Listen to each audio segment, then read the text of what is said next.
Hello प्यारे दर्शकों, आज की कहानी में हम रामायण के अयोध्या कांड की प्रमुख घटनाएं जानेंगे। अयोध्या नगरी में आनंद का माहौल था। महाराज दशरथ ने घोषणा की कि वे अपने सबसे बड़े पुत्र श्री राम को अयोध्या का राजा बनाएंगे। राम का राज्याभिषेक उनके गुण, धर्म और प्रजा के प्रति प्रेम को देखते हुए तय किया गया था। लेकिन इस खुशी के माहौल में मंथरा ने महारानी कैकेयी को उकसाया।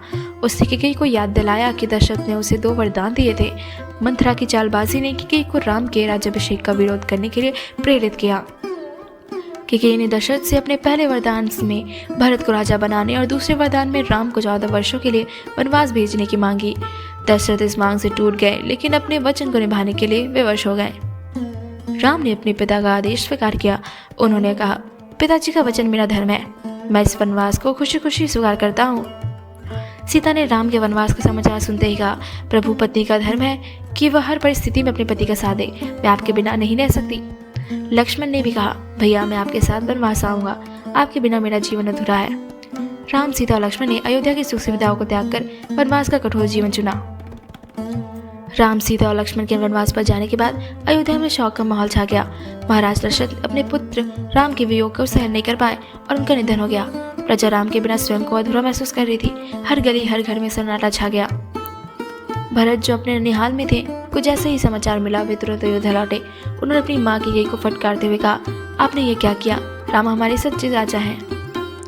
भरत ने राम को वापस लाने का निश्चय किया और गुरु वशिष्ठ और प्रजा के साथ चित्रकूट गए। भरत ने राम से कहा, भैया, यह राज्य आपका है, कृपया लौट आइए। राम ने भरत को समझाया कि अब पिताजी का वचन है, इसे निभाना हमारा धर्म है। भरत ने राम की चरण पादुकाएं मांगी और कहा, मैंने सिंहासन पर रखकर राज्य का संचालन करूंगा, यह राज्य आपका ही रहेगा। भरत ने नंदीग्राम में रहकर तपस्वी जीवन जीने का निर्णय लिया।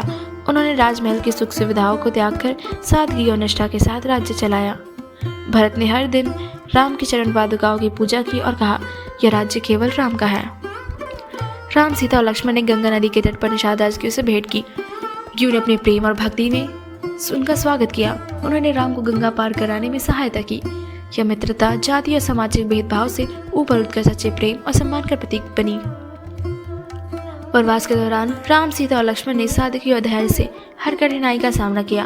उन्होंने झोपड़ी में रहकर और कंद मूल फल खाकर जीवन बिताया। राम का यह आदर्श आचरण हमें सिखाता है कि इस जीवन में कठिन परिस्थितियों का सामना कैसे करना चाहिए। अयोध्या कांड की घटनाएं हमें त्याग, प्रेम और कर्तव्य का महत्व सिखाती है। राम, सीता, लक्ष्मण और भरत के आदर्श हमें दिखाते हैं कि सच्चा धर्म और प्रेम कठिनाइयों के बावजूद कैसे निभाया जा सकता है। अयोध्या कांड केवल रामायण का एक हिस्सा नहीं, बल्कि हर मानव के लिए एक मार्गदर्शन है। यह हमें सिखाता है कि जीवन में धर्म, त्याग और कर्तव्य का पालन सबसे बड़ा आदर्श है। आज के लिए बस इतना ही। मिलते हैं अगली वीडियो में। जय श्री राम। हेलो प्यारे दर्शकों, आज की कहानी में हम जानेंगे राम का वनवास। अयोध्या नगरी, जो हमेशा सुख और शांति से भरी रहती थी, आज एक अजीब से शोक में डूबी हुई थी। राजा दशरथ ने अपने प्रिय पुत्र राम को 14 वर्षों के वनवास का आदेश दिया था। जब कैकेयी ने राजा दशरथ से अपने 2 वरदान मांगे, भरत का राज तिलक और राम का वनवास, तो राजा दशरथ यह सुनकर अत्यधिक व्यथित हो गए। उनकी आंखों में आंसू थे, लेकिन वह वचन बंद थे। दशरथ ने राम को बुलाकर कहा, पुत्र, यह मेरी व्यवस्था है, तुम्हें 14 वर्षों का वनवास जाना होगा। राम ने मुस्कुराते हुए उत्तर दिया, पिता, आपके वचन मेरे लिए सर्वोपरि है। मैं वनवास जाने के लिए तैयार हूँ, कृपया चिंता न करें। राम अपनी माता कौशल्या के पास गए और वनवास का निर्णय बताया। कौशल्या का हृदय यह सुनकर व्याकुल हो गया। उन्होंने कहा, राम, तुम मेरे जीवन का सहारा हो, तुम्हारे बिना कैसे रहूंगी। राम ने अपनी माता को सांत्वना दी और कहा, माँ, यह मेरा धर्म है, मैं आपकी आज्ञा और आशीर्वाद लेकर वन जाऊंगा, कृपया मुझे शुभकामनाएं दे। जब राम ने वनवास जाने की बात सीता को बताई, तो सीता ने तुरंत कहा, स्वामी, मैं भी आपके साथ वन जाऊंगी, आपके बिना यह महल मेरे लिए शून्य है। राम ने समझाने की कोशिश की कि वन का जीवन कठिन होगा, वहाँ ना तो सुख सुविधाएं होंगी और ना ही सुरक्षा। लेकिन सीता ने दृढ़ता से उत्तर दिया, जहाँ आप रहेंगे वही मेरा जीवन है, मैं हर कठिनाई में आपके साथ रहूंगी। लक्ष्मण, जो राम के प्रति गहरी भक्ति रखते थे, ने भी यह सुनकर कहा, भैया मैं भी आपके साथ चलूंगा, मुझे आपकी सेवा करने का अवसर दें। राम ने उन्हें समझाया, लक्ष्मण यह कठिन रास्ता है, तुम्हें अयोध्या में रहकर परिवार का ध्यान रखना चाहिए। लक्ष्मण ने विनम्रता से कहा, भैया आपका आदेश मेरे लिए सबसे महत्वपूर्ण है, लेकिन मेरा मन केवल आपकी सेवा में ही शांति पाता है। राम, सीता और लक्ष्मण ने वनवास के लिए तैयारियां शुरू की। जब उन्होंने महल छोड़ा तो पूरा अयोध्या शोक में डूब गया। लोग अपने प्रिय राम को जाते देख रोने लगे। महिलाओं ने मंगल गीतों के बजाय शोक गीत गाए और हर किसी की आंखों में आंसू थे। राम ने नगरवासियों को सांत्वना दी और कहा, आप सभी मेरे हृदय में हैं, कृपया भरत को राजा के रूप में स्वीकार करें, वो आप सभी का भला करेंगे। राम, सीता और लक्ष्मण गंगा नदी के किनारे पहुंचे, जहां निशारदर गृह ने उनका स्वागत किया। गृह ने राम के परम भक्त थे, ने कहा, प्रभु यह मेरी सौभाग्य की बात है कि आप मेरे क्षेत्र में पधारे हैं, कृपया मेरी नाव में बैठकर नदी पार करें। राम ने गृह की भक्ति की प्रशंसा की और उनके प्रेम को स्वीकार किया। जब राम नदी पार करने लगे तो केवल अपनी नाव में बिठाने से पहले राम के चरण धोए। उसने कहा, प्रभु आपके चरणों की धूल से मेरा जीवन धन्य हो गया, अब मेरी नाव में बैठिए। राम ने केवट को आशीर्वाद दिया और आगे की यात्रा शुरू की। वन में प्रवेश करने के बाद राम ने एक पेड़ के नीचे विश्राम किया। लक्ष्मण ने उनके लिए पर्णकुटी बनाई। सीता ने वन के जीवन को अपनाने का प्रयास किया। राम ने सीता और लक्ष्मण से कहा, वन का जीवन सादगी और धैर्य सिखाता है, हमें इसे पूरी श्रद्धा से स्वीकार करना चाहिए। अयोध्या में राजा दशरथ राम के वियोग में तड़पने लगे। उन्होंने कैकेयी से कहा, तुमने जो किया उसने मेरे जीवन का सुख छीन लिया। राम के बिना मेरा जीवन अंधकारमय है।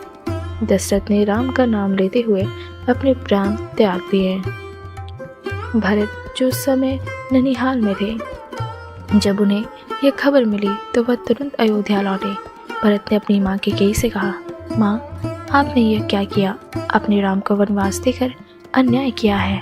भरत ने राम के वनवास का विरोध किया और उनके पीछे चित्रकूट जाने का निर्णय लिया। राम के वनवास की कथा त्याग, प्रेम और कर्तव्य का सर्वोच्च उदाहरण है। राम ने अपने पिता के वचनों का सम्मान किया, सीता ने अपने पति के प्रति समर्पण दिखाया और लक्ष्मण ने अपने भाई के लिए त्याग किया। इस कथा से हमें यह सीख मिलती है कि कठिन परिस्थितियों में भी अपने धर्म का पालन करना सबसे बड़ा कर्तव्य है। जय श्री राम। हेलो प्यारे दर्शकों, आज की कहानी में हम केवट की भक्ति जानेंगे। वनवास के दौरान राम, सीता और लक्ष्मण गंगा नदी के तट पर पहुंचे। गंगा का शांत और पवित्र जल उनके सामने बह रहा था। उन्हें गंगा पार करनी थी, लेकिन उनके पास कोई साधन नहीं था। तभी उन्होंने वहां एक नाव देखी। यह नाव केवट नाम के एक साधारण नाविक की थी। केवट ने जैसे ही राम को देखा, वो समझ गया कि ये कोई साधारण व्यक्ति नहीं है। उसने दौड़ते हुए राम के पास आकर प्रणाम किया और कहा, प्रभु मैं आपका सेवक हूँ, आपका स्वागत है। राम ने केवट से पूछा, हे केवट, क्या तुम अपनी नाव में बिठाकर गंगा पार करवा सकते हो? केवट ने विनम्रता से उत्तर दिया, प्रभु मैं आपको गंगा पार करवाऊंगा, लेकिन मेरी एक विनती है, पहले मुझे आपके चरण धोने की अनुमति दे। राम ने मुस्कुराते हुए पूछा, केवट ऐसा क्यों? क्या यह आवश्यक है? केवट ने भावुक होकर कहा, प्रभु ऐसा सुना है कि आपके चरणों की धूल पत्थर को भी जीवित कर देती है। यदि आपके चरणों की धूल मेरी नाव को छू गई तो यह भी जीवित होकर भाग सकती है। मेरी नाव ही मेरी आजीविका और साधन है, इसलिए कृपया मुझे आपके चरण धोने का अवसर दे। राम ने केवट की यह अनोखी और विनम्र विनती स्वीकार की। उन्होंने कहा, केवट तुम्हारी भक्ति और सेवा का भाव अद्भुत है, तुम्हारी यह इच्छा मुझे स्वीकार है। सीता और लक्ष्मण ने भी केवट की भक्ति को सहारा। केवट ने एक थाल में गंगा का पवित्र जल भरा और राम के चरण धोए। वह चरण धोते समय भाव विभोर हो गए। उसने उस जल को अपने सिर पर लगाया और कहा, प्रभु यह मेरा सौभाग्य है कि मुझे आपके चरणों का धोने का अवसर मिला। अब मेरी नाव धन्य हो गई। चरण धोने के बाद केवट ने मेरा सीता, राम और लक्ष्मण को अपनी नाव में बिठाया। वह नाव चलाते समय के गुणगान गा रहा था।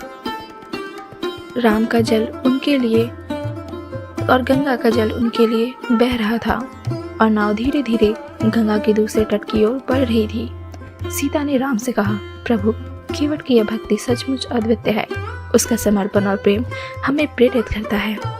राम ने उत्तर दिया, सीता, केवट जैसे भक्त ही इस संसार को प्रेरणा देते हैं। उनकी सेवा सच्चे अर्थों में पूजा है। जब नाव गंगा के दूसरे तट पर पहुंची तो राम ने केवट से कहा, केवट, तुम्हारा यह उपकार मैं कैसे चुका सकता हूँ। केवट ने हाथ जोड़कर कहा, प्रभु, मैं कोई धन या उपहार नहीं चाहता। मेरी एकमात्र इच्छा है कि जब आप अयोध्या लौटें तो मुझे दर्शन का अवसर मिले। यही मेरी सबसे बड़ा आशीर्वाद होगा। राम ने कहा, केवट, तुम्हारी यह भक्ति मुझे प्रेरित करती है। तुम्हारा यह प्रेम सच्ची भक्ति का उदाहरण है। मैं तुम्हें आशीर्वाद देता हूँ कि तुम्हारा जीवन हमेशा आनंद और शांति से भरा रहे। गंगा पार करवाने के बाद केवट ने राम, सीता और लक्ष्मण को विदा किया। उसके नेत्रों में आंसू थे, लेकिन हृदय में अपार संतोष का आनंद। उसने कहा, प्रभु, मेरा जीवन धन्य हो गया। जब भी आप मुझे पुकारेंगे मैं आपको सेवा के लिए उपस्थित रहूंगा। राम ने मुस्कुराते हुए कहा, केवट, तुम्हारी यह भक्ति और प्रेम मेरे लिए हमेशा प्रेरणा रहेगा। तुमने यह साबित कर दिया कि सच्चा भक्ति वही है जो निष्काम भाव से सेवा करता है। यह कहानी हमें सिखाती है कि सच्चा प्रेम और भक्ति किसी भी भौतिक वस्तु से ऊपर होता है। जय श्री राम। हेलो प्यारे दर्शकों, आज की कहानी में हम सीता हरण की कथा जानेंगे। राम, सीता और लक्ष्मण राजा दशरथ के आदेश अनुसार 14 वर्षों के वनवास में दंडक वन में रह रहे थे। वह वन गहरी जंगलों और खतरनाक राक्षसों से भरा था। फिर भी राम, सीता और लक्ष्मण ने धर्म और संतोष के साथ अपना समय व्यतीत किया। वे साधारण झोपड़ी में रहते और प्रकृति की गोद में अपनी दिनचर्या का पालन करते थे। सीता, जो अत्यंत सुंदर और तेजस्वी थी, वन में भी अपनी सादगी और भक्ति के लिए जानी जाती थी। राम और सीता का आपसी प्रेम और विश्वास उनके जीवन का आधार था। लंका का राजा रावण, जो अपने अहंकार और शक्ति के लिए प्रसिद्ध था, अपनी बहन शूर्पणखा के अपमान का बदला लेने की योजना बना रहा था। शूर्पणखा ने रावण से कहा कि राम और लक्ष्मण ने उनका अपमान किया और उनकी नाक काट दी। शूर्पणखा ने रावण को सीता की सुंदरता का वर्णन किया और उसे उकसाया कि वह सीता का हरण करे। रावण ने अपनी बहन की बात मान ली और सीता को हरने के लिए एक योजना बनाई। रावण ने अपने मामा मारीच से सहायता मांगी।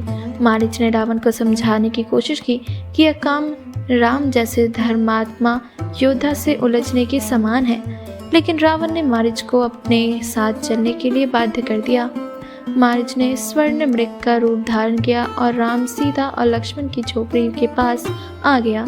सीता ने स्वर्ण मृग को देखा और राम से कहा, मैंने ऐसा सुंदर मृग कभी नहीं देखा, कृपया इसे पकड़ कर लाइए। सीता की बात मानकर राम स्वर्ण मृग को पकड़ने के लिए गए। स्वर्ण मृग बहुत तेज भाग रहा था, लेकिन राम ने उसे पकड़ने का प्रयास जारी रखा। अंततः जब राम ने मृग को तीर से मारा तो वह मारीच के असली रूप में आ गया। मरते हुए मारीच ने राम की आवाज में लक्ष्मण, सीता पुकारा। सीता ने राम की पुकार सुनी और बहुत घबरा गई।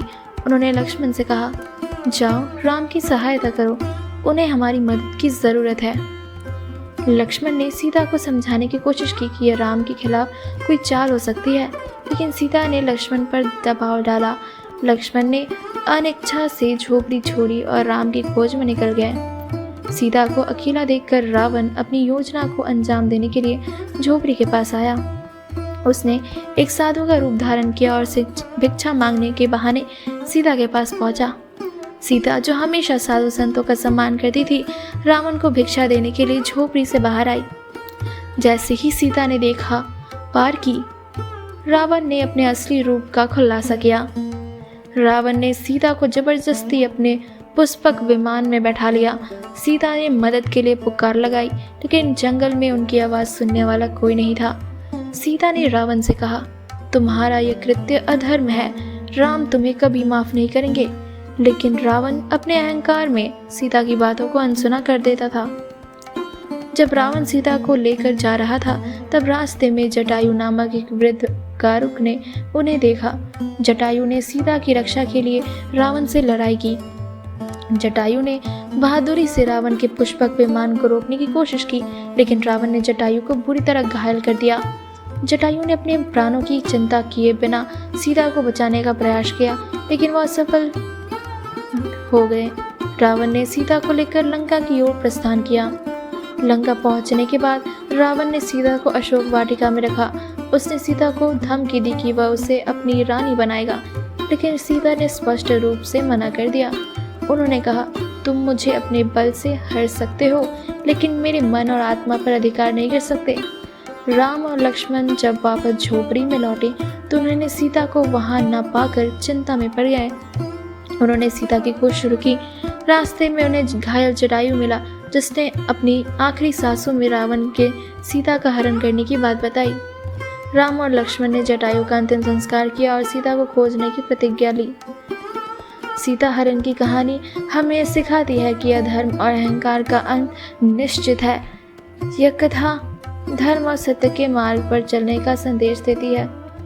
सीता का धैर्य, राम का प्रेम और लक्ष्मण की निष्ठा इस कहानी को अमर बनाते हैं। आज के लिए बस इतना ही। मिलते हैं अगली वीडियो में।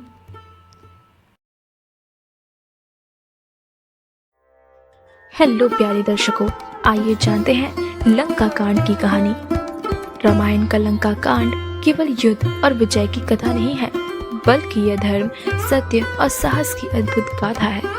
लंका कांड की शुरुआत उस समय होती है जब रावण छल पूर्वक माता सीता का अपहरण करके उन्हें लंका ले जाता है। सीता, जो धर्म और निष्ठा की मूर्ति है, रावण के महल में अशोक वाटिका में बंदी बना ली जाती है। रावण ने कई बार सीता को अपने विवाह के लिए मनाने का प्रयास किया, लेकिन सीता ने अपने धर्म और आदर्शों से समझौता नहीं किया। उन्होंने रावण को स्पष्ट रूप से कहा, मैं केवल राम की पत्नी हूँ और उनके अलावा किसी अन्य को नहीं देख सकती।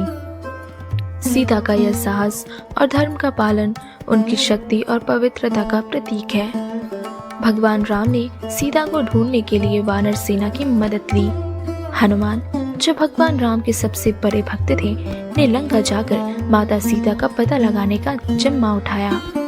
हनुमान ने समुद्र को पार करके लंका में प्रवेश किया। वहां उन्होंने अपनी चतुराई और शक्ति का परिचय देते हुए रावण के महल और अशोक वाटिका तक का रास्ता खोज निकाला। जब हनुमान ने माता सीता को देखा तो उन्होंने राम का संदेश उन्हें सुनाया। उन्होंने सीता को यह आश्वासन दिया कि भगवान राम जल्द ही आकर उन्हें रावण से मुक्त कराएंगे। हनुमान ने लंका में रावण से मुलाकात की और धर्म का पाठ पढ़ाया, लेकिन रावण के अहंकार ने उन्हें हनुमान की बातों को अनसुना कर दिया। क्रोधित होकर रावण ने हनुमान की पूंछ में आग लगवा दी। हनुमान ने अपनी शक्ति से पूरे लंका में आग लगा दी। यह घटना लंका के विनाश की शुरुआत थी। हनुमान ने लौटकर राम को सारी स्थिति बताई और युद्ध की तैयारी शुरू हो गई। भगवान राम ने लंका तक पहुंचने के लिए समुद्र पर पुल बनाने का निश्चय किया। यह राम सेतु, वानर सेना और नल नील के नेतृत्व में बनाया गया। इस अद्भुत पुल के माध्यम से भगवान राम और उनकी सेना लंका तक पहुंचे।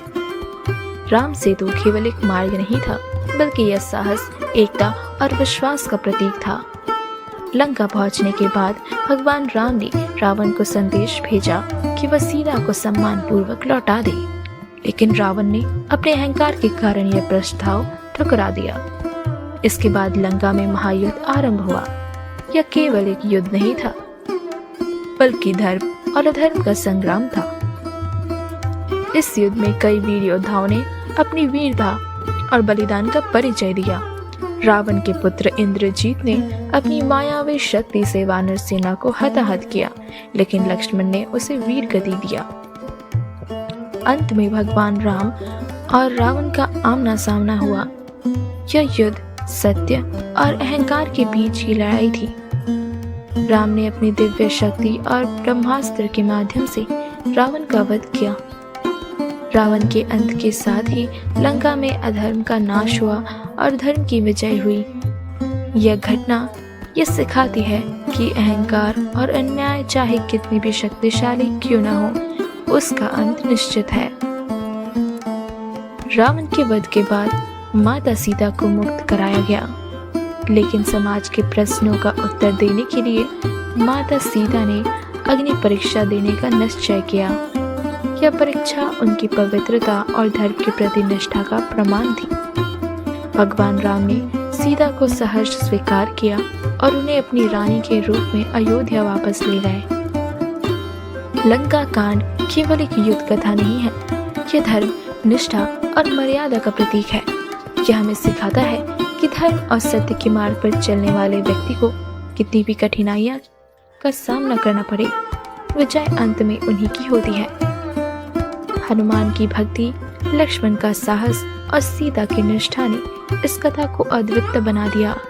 यह हमें यह भी सिखाता है कि अहंकार और अन्याय का अंत निश्चित है, चाहे वह कितनी भी शक्तिशाली क्यों ना हो। लंका कांड हमें यह सिखाता है कि जीवन में धर्म और सत्य सबसे महत्वपूर्ण है। यह कहानी ये संदेश देती है कि सच्चाई और निष्ठा के मार्ग पर चलने वाले व्यक्ति को कभी हार नहीं मिलती। रामायण का यह भाग आज भी हमें प्रेरित करता है और हमें अपने जीवन में धर्म, सत्य और साहस का पालन करने की प्रेरणा देता है। जय श्री राम।